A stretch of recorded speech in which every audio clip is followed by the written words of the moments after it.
Hi, this is AutoDave from Martin's Auto Repair. Well, it's been over a week since you've been stuck working from home. Kids are probably running around driving you crazy. And you maybe hopefully get your honey-do list done.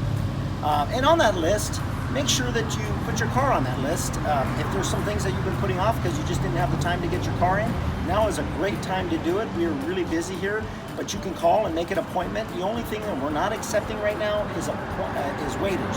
And I will say though, you don't even have to come in the office if you don't want to. We have a drop box for keys. Just fill out the form on the envelope, put your name and phone number, put the key in there, drop it in the box, and we'll call you and get all the information.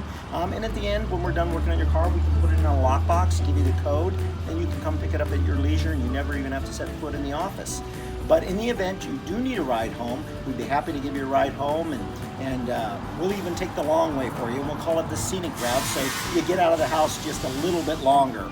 So we appreciate your business, and we look forward to serving you. Martin's Auto Repair is an essential business, and we are here to serve you. Have a great day.